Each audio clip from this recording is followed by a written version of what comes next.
इंडी गठबंधन में सीट्स पर छिड़ी जंग के बीच एक नया फॉर्मूला तैयार हुआ है। हालांकि इस फॉर्मूले में कितना दम है, इस पर अभी कुछ कह पाना बहुत मुश्किल है। लेकिन यूपी में इंडिया गठबंधन के साथियों ने जो बीच का रास्ता निकाला है, उस पर सिर्फ कांग्रेस की सहमति का इंतजार है। दरअसल कांग्रेस और समाजवादी पार्टी की बैठक में सीट्स का प्रपोजल रखा गया। सूत्रों के मुताबिक इस मीटिंग में समाजवादी पार्टी की तरफ से अपने पास 55 सीट रखने की बात कही गई। तो वहीं कांग्रेस को सिर्फ 15 सीट यूपी में देने की बात चल रही है। वहीं जयंत चौधरी को 5 सीट देने पर बात लगभग तय हो चुकी है। वहीं चंद्रशेखर आजाद को 1 सीट और महान दल को भी 1 सीट देने का प्लान है। वहीं 3 सीट पर अब भी रिजर्व की स्थिति बनी हुई है, जिसके लिए अब राजभर को मनाने की कोशिश हो रही है। इसी पर दिखाते हैं आपको ये रिपोर्ट। मुझे उम्मीद है कि जो गठबंधन की बातचीत हो रही है, अच्छे माहौल में बातचीत हो रही है। अखिलेश जी का कौन भरोसा है? उत्तर प्रदेश में विपक्षी दलों में गांठ तो है, लेकिन बंधन धीरे धीरे कमजोर हो चला है। 4 दल साथ साथ तो हैं, लेकिन 4 मीटिंग में भी बात नहीं बन पाई है। ऐसे में एक और राउंड की बैठक कल होने वाली है, वो भी वर्चुअली,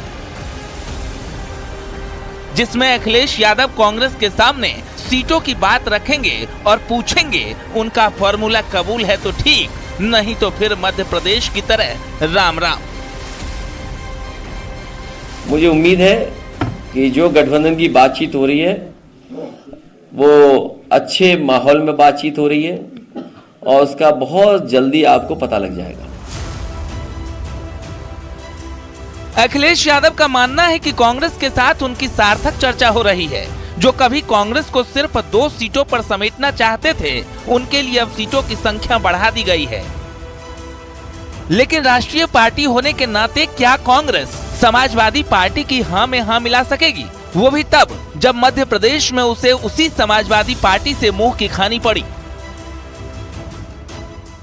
ऐसे में जो अखिलेश यादव ने फॉर्मूला तैयार किया, उसे समझना जरूरी है। समाजवादी पार्टी अपने पास 55 सीट रखना चाहती है। कांग्रेस को सिर्फ 15 सीट देने की तैयारी है। जयंत की पार्टी आरएलडी को 5 सीट देने की चर्चा है। चंद्रशेखर आजाद को 1 सीट पर सहमति बनी है। वहीं महान दल को भी 1 सीट देने की योजना है, लेकिन 3 सीट अब भी रिजर्व रखा गया है। दरअसल सीटों का ये फॉर्मूला अखिलेश यादव का है, जिस पर अब कांग्रेस से बातचीत चल रही है, लेकिन अभी तक कोई फाइनल फैसला नहीं लिया गया। महत्वपूर्ण जानकारी सूत्रों के हवाले से न्यूज 18 को ये लगी है कि लगभग 55 सीटें ऐसी हैं जहां पर समाजवादी पार्टी चुनाव लड़ना चाहती है, तो कांग्रेस 1.5 दर्जन सीटों की डिमांड कर रही है। वहीं आरएलडी को 5 से 6 सीटें मिल सकती हैं, तो चंद्रशेखर आजाद को 1 सीट देने और महान दल को भी 1 सीट देने पर इंडिया अलायंस विचार कर रहा है। इन सब के अलावा समाजवादी पार्टी ने रिजर्व सीट उन छोटे छोटे दलों के लिए बचा रखी है जिन्हें गठबंधन में शामिल करने की रणनीति है। उसमें सबसे पहला नाम ओम प्रकाश राजभर का है, जिन्हें गठबंधन का हिस्सा बनाने के लिए अब समाजवादी पार्टी पूरी ताकत झोंक चुकी है। जानकारी है कि ओपी राजभर को मनाने की कोशिश चल रही है। राजभर की डिमांड पूरी करने की बात हो रही है। राजभर जाएंगे तो 3 सीट देने को सपा राजी है। सूत्रों से मिली जानकारी के मुताबिक अब राजभर को भी साथ लाने की कोशिश हो रही है, लेकिन राजभर बीजेपी को छोड़कर जाने को तैयार नहीं। कि अखिलेश जी का कौन भरोसा है? 2 बार गठबंधन किए, बसपा से तो नहीं टिक पाए, 2 बार कांग्रेस से किए नहीं टिक पाए, 2 बार आरएलडी से किए नहीं टिक पाए, निषाद पार्टी से किए नहीं टिक पाए, ओम प्रकाश राजभर भारतीय समाज पार्टी से किए नहीं टिक पाए। तो जब उनका खुद नहीं भरोसा है तो मायावती जी की क्या बात कर रहे हैं? हालांकि कांग्रेस अभी अखिलेश के फॉर्मूले से अलग 80 सीटों पर अपनी रणनीति तैयार करने में जुटी है और दावा हो रहा है अगर साथ आए तो बीजेपी के खिलाफ साथ लड़ेंगे। सभी राजनीतिक दल उत्तर प्रदेश की सभी सीटों पर तैयारी कर रहे हैं। कांग्रेस पार्टी भी कर रही, समाजवादी पार्टी भी कर रही, दूसरे भी कर रहे हैं, क्योंकि जो भी इंडिया गठबंधन का प्रत्याशी हो उसको सभी राजनीतिक दल के नेता कार्यकर्ता लड़ाएं। ये पहले भी कई गठबंधन हुए हैं, 2019 में भी इनका सबका गठबंधन था, तब भी हम 303 सीट लेकर के और एनडीए 330 सीट लेकर के हमने सरकार बनाई थी। अब भी ये, क्योंकि जनता में इनकी क्रेडिबिलिटी समाप्त हो गई है सबकी। ऐसे में अखिलेश यादव जिस तरह अपने इशारे पर कांग्रेस को गोल गोल घुमा रहे हैं और 80 सीटों पर तोलमोल कर रहे हैं, ऐसे में कांग्रेस समाजवादी पार्टी से गठबंधन जारी रखेगी या फिर समाजवादी पार्टी के साथ मजबूरी वाला करार होने वाला है, अब ये बड़ा सवाल है। Bureau report, news 18।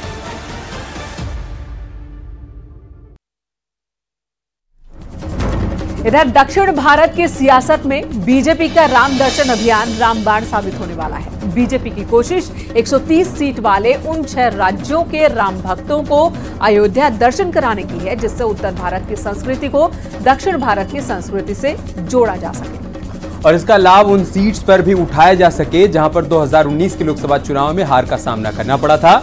दरअसल दक्षिण भारत में दर्शन यात्रा की शुरुआत तमिलनाडु के मदुरई से होगी। यहां के श्रद्धालुओं को बीजेपी मुफ्त में आस्था स्पेशल ट्रेन के जरिए अयोध्या लेकर आए। तमिल भाषी लाखों राम भक्तों को अयोध्या लाने की तैयारी है। बीजेपी की तरफ से राम भक्तों के लिए आना जाना और खाना फ्री होने वाला है और ये सियासी एक्सरसाइज दक्षिण भारत के 6 राज्यों को ध्यान में रखकर की जा रही है, क्योंकि दक्षिण राज्यों में लोकसभा की 130 सीट्स हैं जहां पर बीजेपी कमजोर स्थिति में है। आपको इसी पर दिखाते हैं एक रिपोर्ट।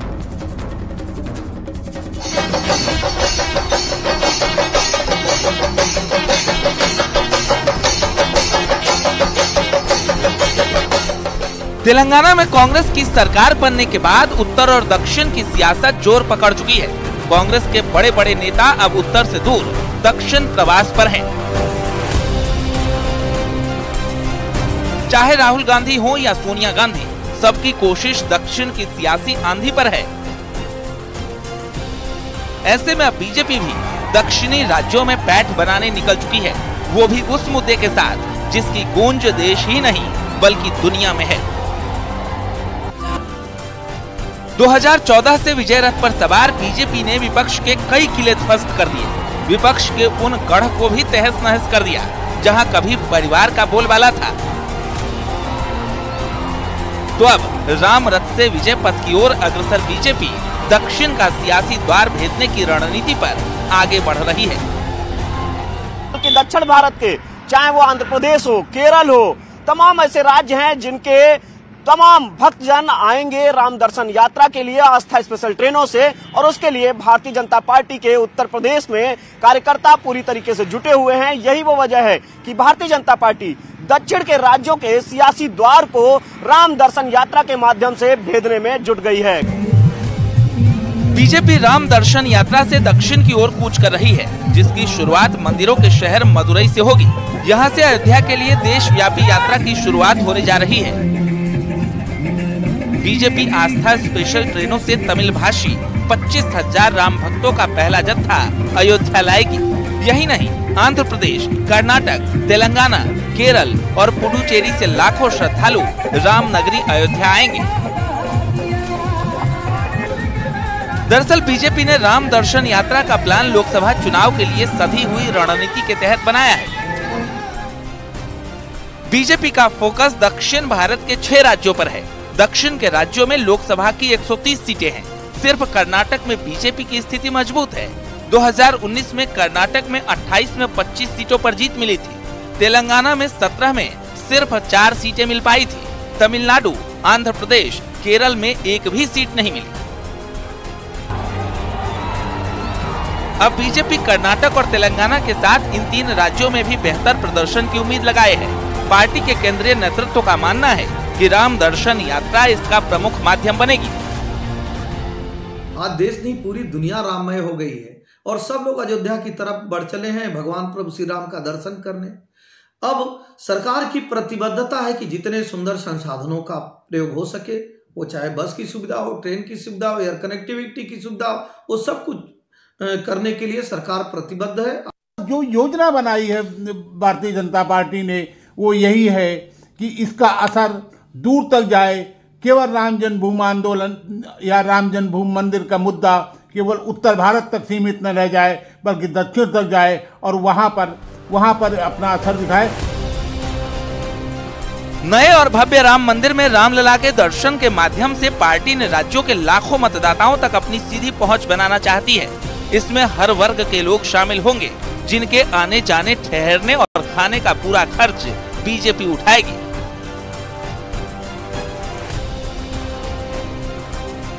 यानी ये सियासी एक्सरसाइज उस लिहाज से हो रही है जिससे उत्तर भारत की संस्कृति को दक्षिण भारत की संस्कृति से जोड़ा जा सके और राम दर्शन इसके लिए रामबाण साबित होगा। Bureau report, news 18।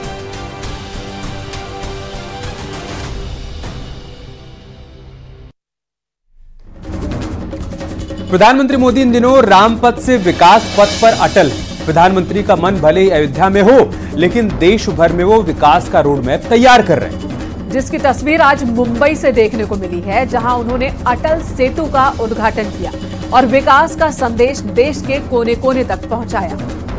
एक तरफ अयोध्या में 35,000 करोड़ की विकास योजनाओं पर काम चल रहा है, तो वहीं मुंबई में पीएम मोदी ने अटल सेतु का लोकार्पण किया। कुछ दिन पहले ही अयोध्या वासियों को पीएम मोदी ने वर्ल्ड क्लास एयरपोर्ट की सौगात दी, तो वहीं अटल सेतु बनने से घंटों का सफर अब मिनटों में होगा। यानी एक तरफ अयोध्या का विकास हो रहा है, तो दूसरी तरफ मुंबई तक विकास की गूंज सुनाई दी। इन सब के अलावा पीएम मोदी की ओर से एक और तस्वीर आज सुर्खियों में रही पीएम मोदी की, जिसमें वो मंदिर में झाड़ू और पोछा लगा रहे हैं। इसी पर आपको एक रिपोर्ट दिखाते हैं, रिपोर्ट के जरिए पूरी कहानी आपको समझाते हैं। आग्रह दोहराऊंगा, राम मंदिर में प्राण प्रतिष्ठा के पावन अवसर के निमित्त देश के सभी मंदिरों में, सभी तीर्थ क्षेत्रों में स्वच्छता अभियान चलाएं, अपना श्रमदान करें।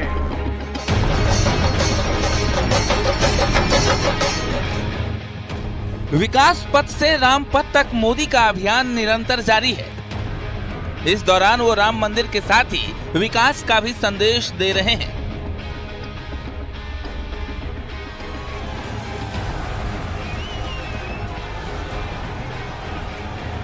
और बता रहे हैं कैसे 9 साल में बीजेपी सरकार ने देश के कोने कोने में विकास की तेज रफ्तार गाड़ी दौड़ा दी, जिसकी तस्वीर मुंबई से आई।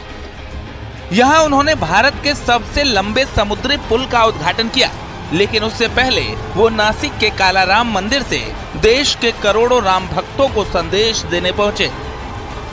22 जनवरी तक हम सभी देश के तीर्थ स्थानों की, मंदिरों की साफ सफाई करें, स्वच्छता का अभियान चलाएं। आज मुझे कालाराम मंदिर में दर्शन करने का, मंदिर परिसर में सफाई करने का सौभाग्य मिला है।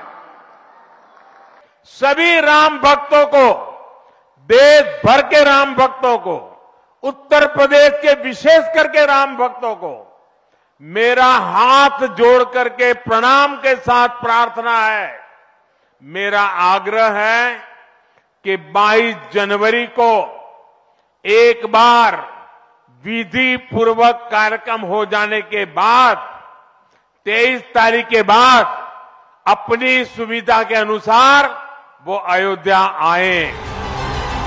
राम मंदिर में प्राण प्रतिष्ठा समारोह से पहले पीएम मोदी 11 दिनों के अनुष्ठान पर हैं। इसकी शुरुआत महाराष्ट्र के नासिक में पंचवटी से की, जहां श्री राम 14 वर्षों के वनवास के दौरान कुटिया बनाकर रहे थे। इसके बाद नासिक में पीएम नरेंद्र मोदी ने रोड शो किया और फिर विकास यात्रा पर मुंबई निकल गए। दरअसल प्रधानमंत्री मोदी ने महाराष्ट्र में 30,500 करोड़ रुपए से अधिक की विकास परियोजनाओं की शुरुआत की और अटल सेतु का उद्घाटन किया। जिस यात्रा में पहले कई घंटे लगते थे, अब वही यात्रा कुछ मिनटों में ही हो जाया करेगी।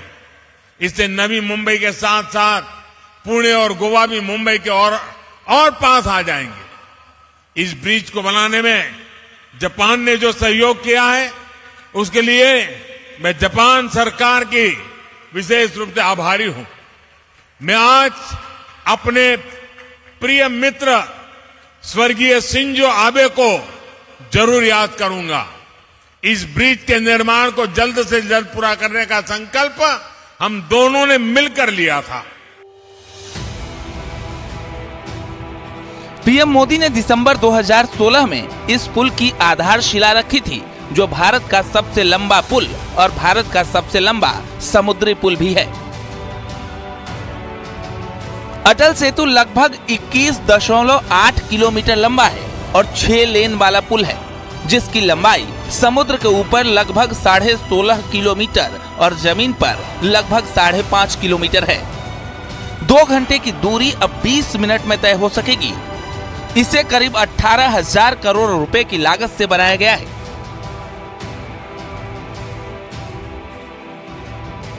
महाराष्ट्र की यात्रा से पीएम मोदी ने 2 बड़े संदेश दिए।